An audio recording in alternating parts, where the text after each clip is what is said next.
North Texas, and then we will move on to questions from the floor. And again, we'll be here for approximately a half hour. Coach Drinkwitz will come to you first for an opening statement. Yeah, I just want to say our appreciation for being included in the 88th Goodyear Cotton Bowl Classic. It's been an unbelievable event.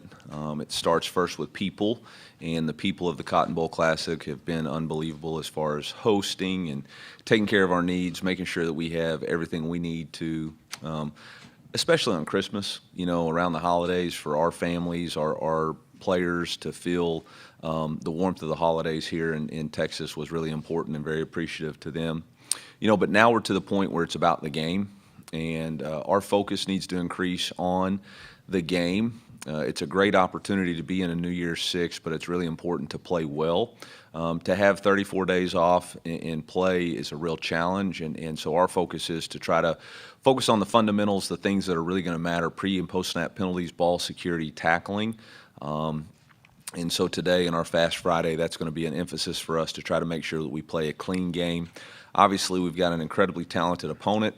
They have all the makings of a championship football team. Probably the most explosive team that we've played offensively, with the combination at running back, tight end, and wide receiver. Their offensive line does an incredible job of both protection and establishing lines of scrimmage. Defensively, their front six is as tough and as strong as anybody in the country. I don't think their back end has a whole lot of weaknesses. Their nickel player, I think, is a very talented player because of his ability to play both man and disguise coverage. And then obviously their special teams are elite. So tremendous challenge for our football team, but we're excited to play, and I know our guys are ready to compete at a high level. And so appreciative of the invitation to be here, and appreciative of all the opportunities that were afforded to us while we were here. Thank you, Coach. Now, Coach Day. Yeah, and I'll echo what Eli said about just how great everybody here at the Cotton Bowl has been. Was here in 2017 and talked for a long time about the hospitality that all the folks here shared with our team, and it's been the same. It's been better. It's been better, and like Coach said, being here for Christmas is a different experience, but our guys have really enjoyed the week, but we've also had a great week of practice. Practice in a first-class facility like we're in right now, made it easy and seamless. And again, a lot of people have a lot of pride in this bowl, and so it's an honor to be a part of. Practice has been good all week, and ramping up to the game. It started back in Columbus as we, had our fundamental phase and then game plan phase, put that in, and then came here and went through a week of practice. It's been exciting to see our team, rally around our quarterback, Devin Brown, who's going to be starting his first college game in the Cotton Bowl against Missouri here, who's a great team, very well coached, very talented, good in all three phases, play complementary football, and have a lot of momentum. So we know it's going to be a battle tomorrow night, and our guys are excited for that. All right, Coach, thank you so much. Let's go to questions from the floor. Remember, raise your hand, the microphone will come to you. And I think our first question will go on Coach's left here on the aisle. Andy Anders, 11 Warriors, is for Ryan Day. You've got a few guys in this game, Xavier Johnson, Matt Jones, and Josh Proctor, that have been with the program a really long time, have actually seen out their full collegiate eligibility with the team. Just for those guys, what's it been like to see them go through this process for their final game? And I guess what will the emotions be like afterward when they depart from the program? Yeah, we're going to petition to see if we can get some guys some eighth years and see if that's possible between COVID and medical. And these guys have been in the program a long time, and each guy has their own story. And I think with a lot of the focus around the transfer portal and everything that's going on across college football, these guys embody what it means to be a student athlete. They're all going to have great NFL careers, but they've made an impact. They've left a legacy behind in their rooms. All of those guys have been leaders. They've come up and really developed within the program and left something behind for the younger players. And that's the sign of somebody who really takes a lot of pride in where they're at. All those guys have had opportunities to either go and declare early to go to the NFL or possibly transfer somewhere else, and they didn't. They know what it means to be a Buckeye, and they're going to be missed. Josh Proctor specifically, just his story, battling back from season-ending injury, how last year went. Just what does his story, I guess, say to you, and what does it maybe say to other players for the future? Yeah, resilience, perseverance. We have our senior tackle, and Josh got up in front of the team and shared some things that were private, but he just kept putting one foot in front of the other, and now you're seeing him play his best football. Always believed that Josh was one of the most talented guys coming out of high school, and now he's put it all together after going through a lot of adversity. Certainly the injuries were well documented, but he stuck with it, and he's resilient, and he's stronger for it. And not only is he going to have a great NFL career, but he's going to be a great husband someday, a great dad. And I know he wants to play his best football and finish this thing the right way tomorrow night. Let's go here on the right side, right here. Joey Coffin, Columbus Dispatch. Question for both coaches.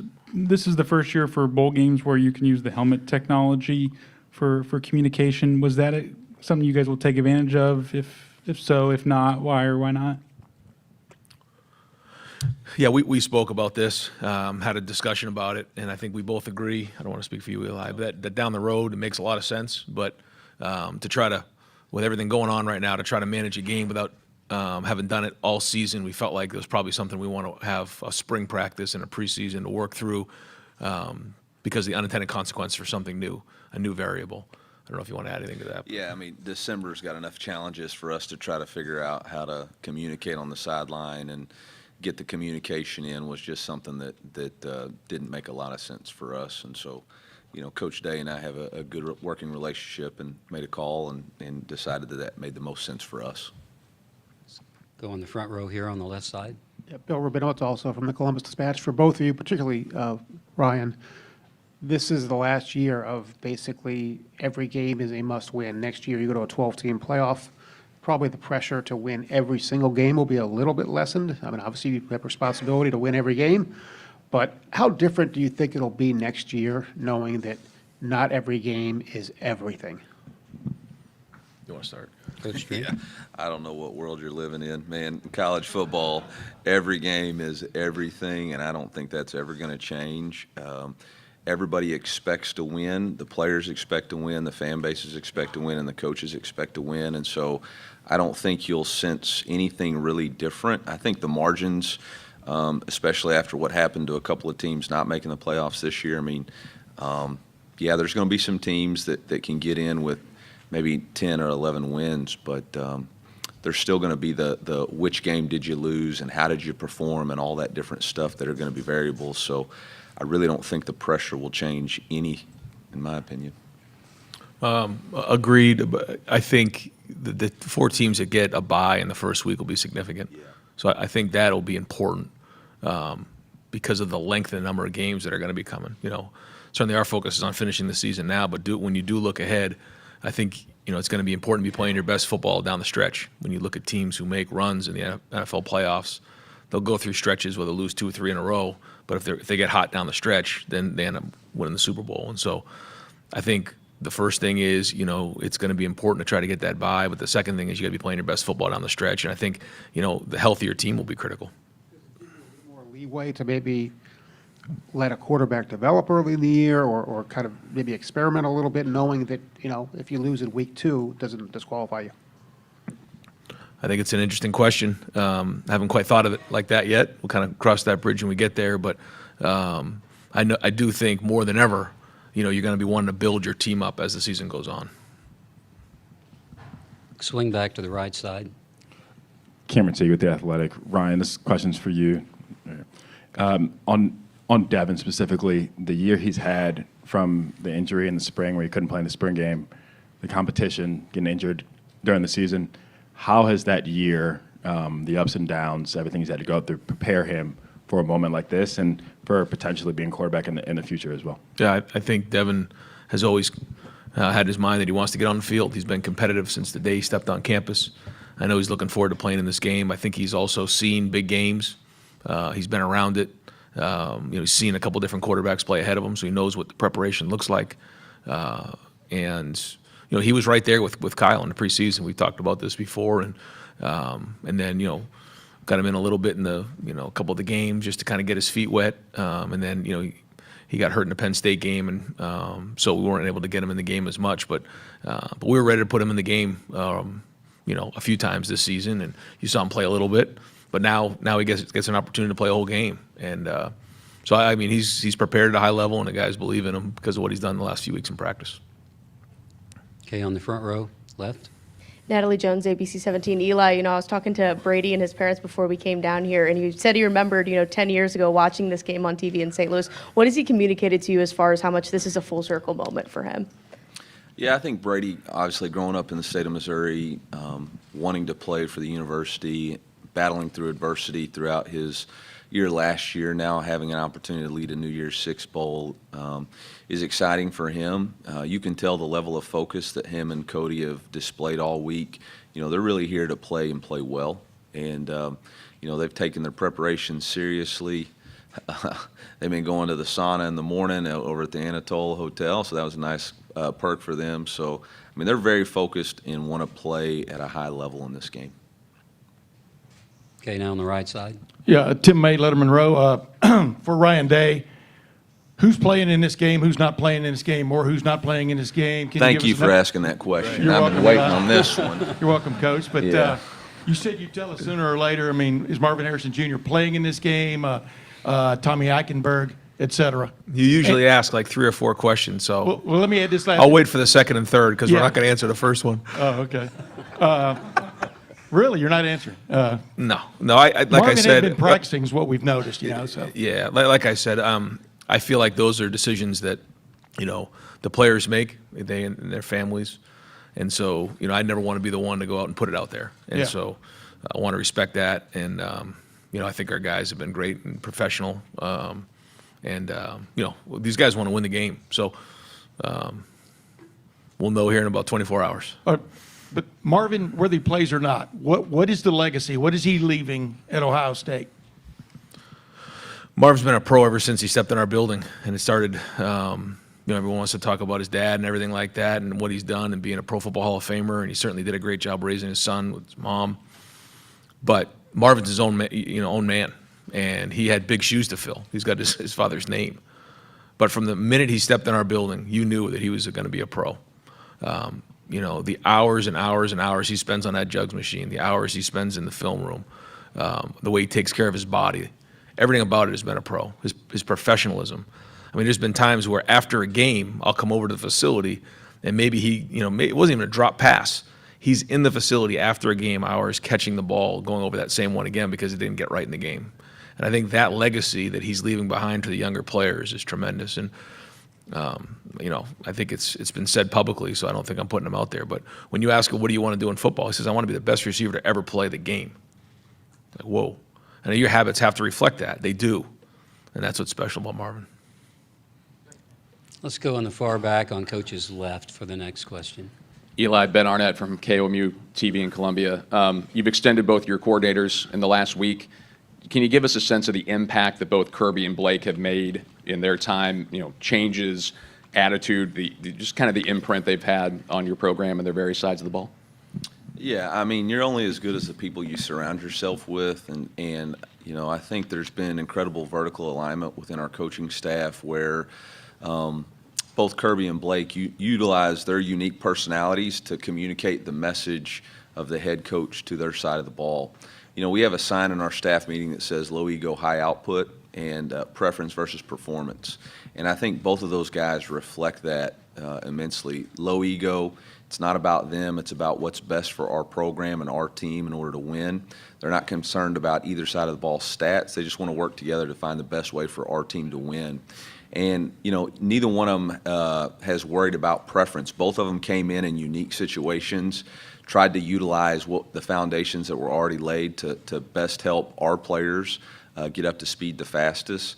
And this day and age in college football, that's not usually what it is. Most coaches come in with big egos trying to prove who they are.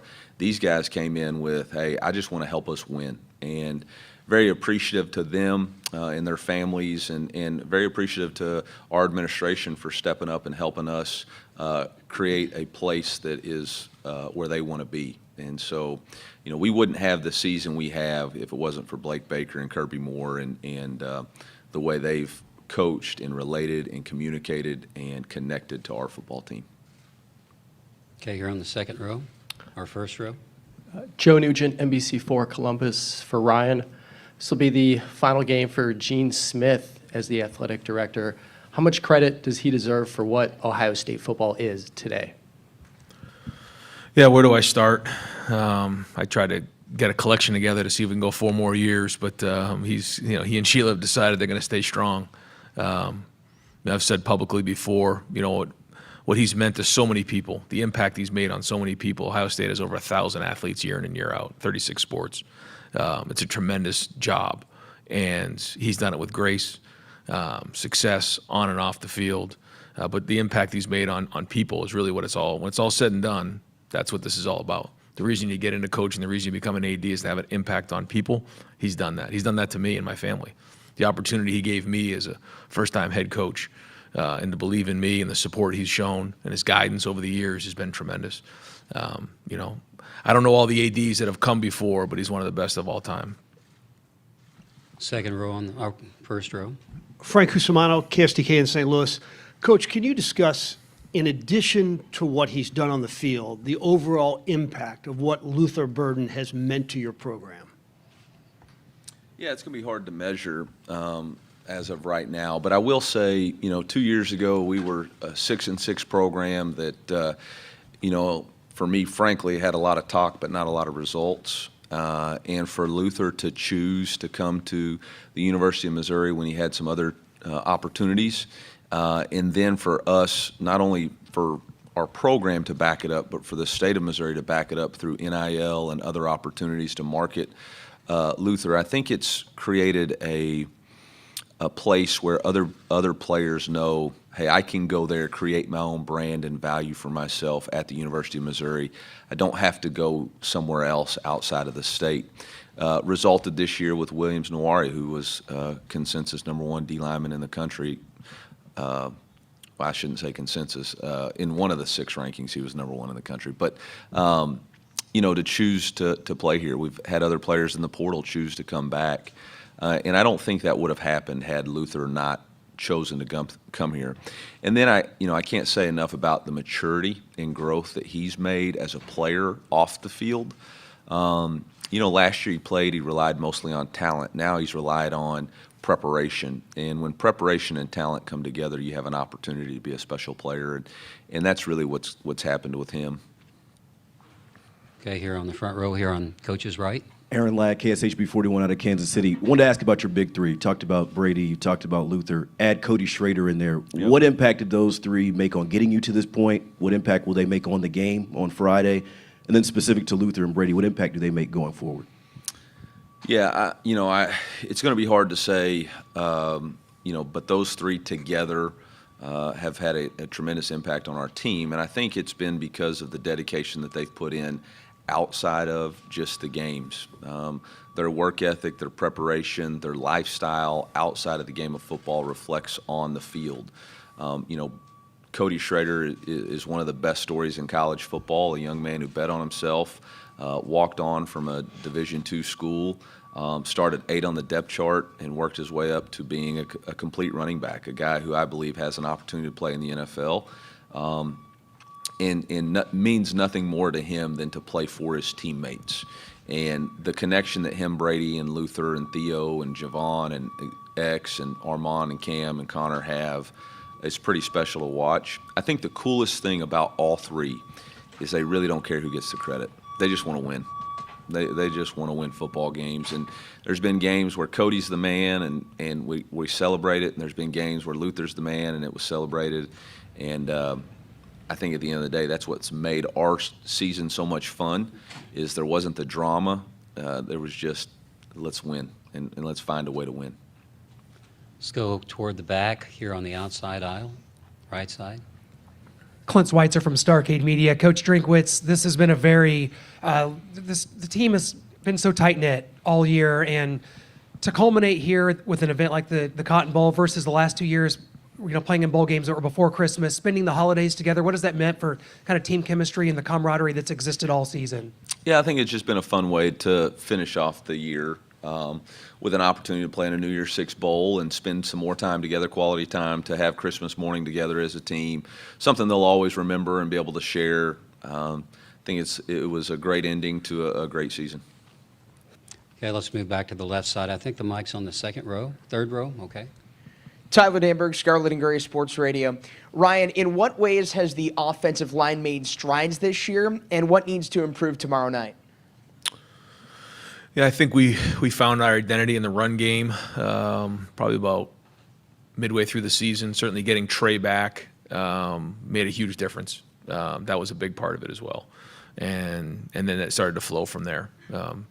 This game's going to be just like any other game. It's going to be one up front, and so our guys have to play well. But I feel like, that last third of the year, we started to pick it up in that area. We understood, what we were up front, what our backs could do. And so then I think we grew from there. Plus, you had, Josh Simmons, who came in the summer, hadn't played at a Power 5 school before, was learning the offense. We had a redshirt freshman at center. And then Josh Fryer was really a first-time starter at right tackle. So I think they gained more experience and got better as the season went on. Next question comes from the left. Ari Wasserman with The Athletic. This is for both coaches here. Eli, you mentioned earlier on in the press conference about all the stuff that you guys had going on in December. I was just wondering, if you were in charge, both of you, of the recruiting calendar, what would be the thing that you would change about the way things are going right now in that realm? I mean, that is a loaded question. I don't know that there's any one thing that has to be changed. I think there has to be a collective group that gets together and decides that really we have to rearrange a lot of it. There's no other, we've talked about the 12-team playoff. There's no way possible for us to have a 12-team playoff next year and be recruiting in an open period and have transfer portal additions and subtraction going on and preparing for a game. It's just not possible. So there's going to have to be a reset of college football, looking back, okay, this is what we've become now. Right now we've got like a wheel with a bicycle wheel, and we've taken the middle part right out. And then we just decided, all right, we'll just see how it figures out. We got to start all over and build it back out again, and it's going to start with having to figure out the calendar. I don't have a simple answer for you. It's not as simple as, well, we'll just move signing day. That's got consequences. The reality of it is the decisions that have been made have not been thought through about what are the unintended consequences of just saying, all right, we'll have 2 transfer portals. Now you got players who are making decisions about leaving a university, life-changing decision before they've even finished their finals, which again is a big deal. We're here to, like Coach said, we're here to influence and impact people, and the number one way we can is for them to get an education. I firmly believe in our guys receiving NIL and receiving payments and making financial gains through playing the game of football. I think I've been adamant about that. But I also understand that getting a degree is going to be significantly more important for them in their future. I think not only for having that and being a positive contributor to society, but for a lot of these guys, they're going to be the first in their families to get a degree. And now they change the trajectory of their family tree forever, because now it's a standard for that person's family to go get a college degree. And so, again, unintended consequences of all the things adding up into 1 month, and it's just not possible for us to continue forward with this cycle. Yeah, I agree with really everything Coach just mentioned. I think when big decisions like this need to be made, we struggle in college football because everyone's coming at it from a different point of view. I mentioned this before. Coach has got his issues, we have our issues, different demographics, different size of school, Group of 5, Power 5. But we've got to figure out a way to make, first off, December work. December's not working.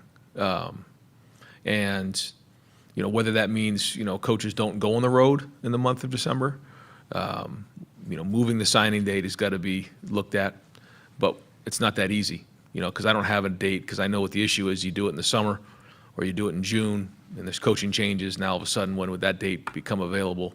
So while I don't have good answers, we all need to come together and make some hard decisions. And like Coach said, I don't think we can just patch it up and say, let's put a patch on this right here. We got to look at this thing from a big picture and then start from scratch and go from there. And there's a lot that goes with that. We'll stay on Coach's left, toward the middle. Patrick Murphy with 24/7 Sports. Ryan, yesterday Cade was talking to us about he's going to play in the game, but he may not play the normal amount of snaps. When I know you're not going to go into detail on how guys will play, but balancing guys like that, upperclassmen that are maybe playing their last game versus getting young guys opportunities in a game like this, how does that work in your mind? Well, we want to win the game. That's the number one thing. So we're going to go in and do everything we possibly can to win the game. And then go from there. But there are going to be some opportunities for guys to take on new roles in this game, different than has been this season. So I'm excited for them, and we've seen that before. You think about the Rose Bowl a couple years ago where, Marv and Mech went into the game and, did a great job that freshman year, and it really built momentum into the offseason for them. So, both. I mean, I think, guys are going to play and we're going to win the game. That's the number one thing. But at the same time, opportunity for some younger guys to get in there and build some momentum for their future. Now on the right, second row. Joey Van Zumeren with Fan Nation. Eli, a few weeks ago you talked about how because you weren't calling the offensive plays this year, you're really able to focus more so on your relationship with players instead of just the X's and O's of the offense. Can you talk a little bit more about just your change in your coaching approach this season? Yeah, it really began after the bowl game. Going back to the month of December, I wasn't doing the best that I could for our football team. We have a sign in our building that says, do your job, put the team first, right? Embrace your role, put the team first. And I wasn't doing that. I wasn't embracing my role as the head coach. I was trying to hold on to my ego of being the play caller. And I needed to step back and say the job as a head coach is to build this team, empower other people to do their jobs, and really build connections amongst our players from player to player, coach to player, and from our university to, or from our team to our university and community. And it begins with investing in your guys, and I just didn't have the time that I needed to do that. And so that really became my mission. How could I support our strength and conditioning athletic performance? How could I be around our players more? How could I engage our coaches more in a real way? How could I engage our players more in a real way to create a more connected team? Football is a powerful game, and there's always elite teams, but it's really not about elite talent. It's about elite teams. Ryan alluded to it earlier, when NFL teams get on a run, it's teams that are connected. And I felt like, we needed to be more connected so that when that moment came and we broke through, we would be able to sustain it. And that kind of happened for us after the Kansas State game. It really just came down to me being more living my integrity, not just talking about it, but being about it and putting the team first, embracing my role as the head coach. Kirby Moore came in and did a phenomenal job to coach the offense, call the offense, and couldn't have had it happen any better for us. We're approaching the end of our news conference. Take maybe 2 or 3 more questions. I think the next one should come from the left on the outside aisle. Nathan Baird from Cleveland.com. Ryan, how much does Devin's performance on Friday play into what this quarterback room is going to look like next spring, whether you're going to bring somebody else in potentially, or is that something that's decided more holistically, not just based on one game? Well, I know that everybody in this game has got an opportunity to build some momentum for next year. And Devin's exactly in that situation. This is exactly what he wanted. He wanted this opportunity, and so he's taken it and run the last few weeks. And I think the guys on the team feel it. They feel his presence out there, and so this is what a great opportunity for him to do that.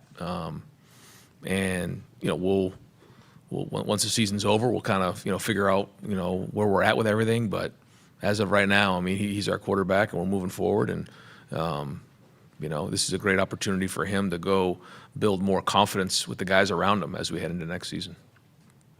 Okay, let's come on this side, maybe 2 questions, and we'll finish up with one on the left. So, Daniel Stiv at Fox 2 St. Louis. Coach Drinkwitz, I want to reflect a little bit on your the last question from this side. When you look back at your career, App State to Mizzou, kind of the trials and tribulations leading to this moment, how do you see yourself in this moment going up against a team like Ohio State to the point that you've gotten this program to?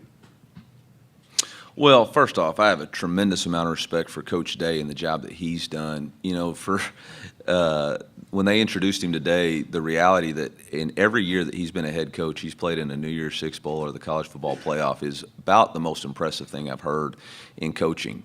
You know, when you get to the top, the win's twice as strong. And so for him to be able to sustain excellence while people just assume that that happens, it's incredibly hard to do. And so, you know, they're a blue blood for a reason, but it's not just because they have just because they're the Buckeyes. It takes strong leadership, and Coach Day has set the tone for leadership, not only in the Big Ten, but around the college football world. And so for us to have the opportunity to match up against them, we know it's a tremendous challenge, but it's one that we're ready to embrace. You know, we play in the SEC. We know what tremendous challenges are.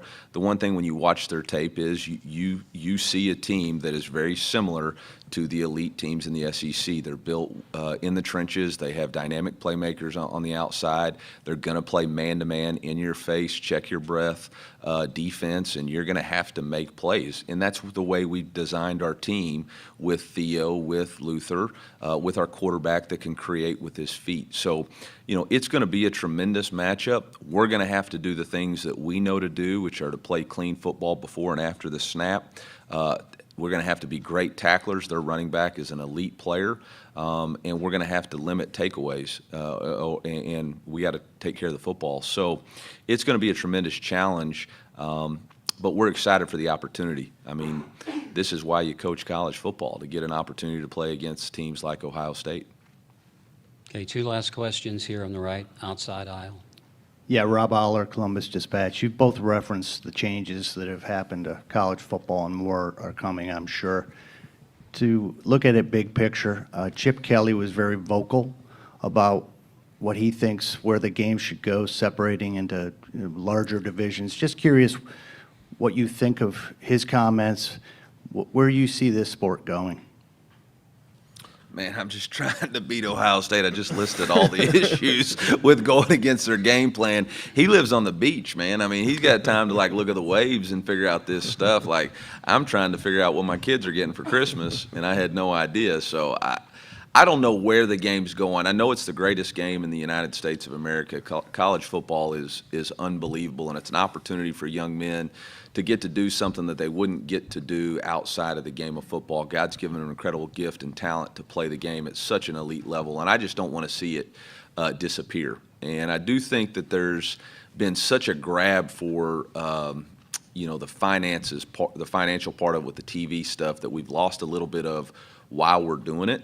And what's best for the student athlete. And I will say, I really felt like this in August, and I still feel like even Chip carried out the message. Like, at some point, football's got to make decisions that impact just football. Okay, we're never going to be able to sit in a room as an NCAA and make decisions that are positive for football and other sports, Olympic sports or track and field and all that. Like, we don't live in the same realm. And so at some point, we're going to have to make decisions that are just about football in order for us to have the success and sustainability that we want. For student athletes to have to play a soccer game all the way across the country on a Tuesday night and then come back and take a final the next day, that's really challenging. And that's a really tough, because at the end of the day, those are football decisions that are being made. Yeah, I agree. I think we can probably talk about this for hours. Obviously, I know Chip very well, and he's very well thought out. He's always been a guy who thinks outside the box, and I think it's going to take a little bit of that thinking here. It's something that maybe we're not all used to, but something that's best for the student athletes. And it's going to take some creative thoughts, and then it's going to take a lot of hard work to actually execute it and then enforce it. And I think we all know that, but I think that's why we need to get some of these great minds in a room together and get this thing figured out. There's a quote that says, ideas are everywhere, execution is everything. And that's what it's going to come down to. I mean, everybody can have ideas, but at some point we got to get in a room and execute the ideas to create the college football that we want moving forward. Okay, our last question here on the inside aisle, left side. Tony Girdman, Buckeye Huddle. For Coach Drinkwitz, what is it? Is it easier for you and your defensive staff to prepare for a quarterback who is throwing 300 or 600 passes, or 22 like you guys are facing this month? You know, as soon as it was announced that Devin was going to be the starting quarterback, we pulled every one of his plays to watch it, and that was probably a big mistake because it shows the diversity of things that he can do. And then understanding Coach Day's past and Coach Hartline's past, you realize that there's such a variety of things that they'll be able to adapt and make this offense go with his skill set. So it'll be a challenge. We'll be reactive. You know, we'll have to react to see what his style of game plan is. I was hoping he would tell us today, but y'all didn't ask any of those questions. So we'll figure it out. You know, I think the one thing about Blake and his style of defense is, you know, we have the ability to create width with our defense and our odd front. We have the ability to get into heavy personnel if they go heavy and try to establish the run. So we'll just have to figure out what style of game it becomes and then react to it. But, you know, like Coach said, their quarterback's very talented. He throws the ball very well, runs it very well, and you can tell that he's very good as far as leadership. I was hoping that he would give me a speaker too, but I didn't see that in my locker. So, I mean, I thought that was extended courtesy, you know. No speakers for you. Okay, that completes our news conference, and the only thing we have left to do is to ask our coaches to pose with the Field Scoville Trophy. Give us a moment to maybe clean up the stage just a tad and get things resituated, and we will give Hammond Communications the first shot because they are in place, and after the TV shot is done, then we will ask the photographers and other digital cameras to come forward. But the first shot will go to Hammond.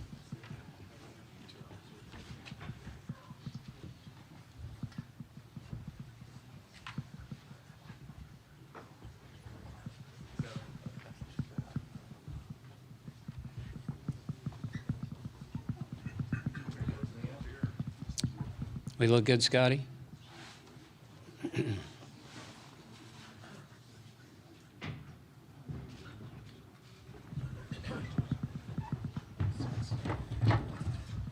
Okay, we ready?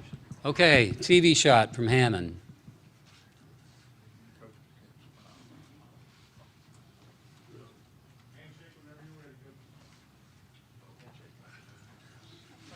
Yeah, look like you are like one another. Okay, we good with TV? Okay, let's go to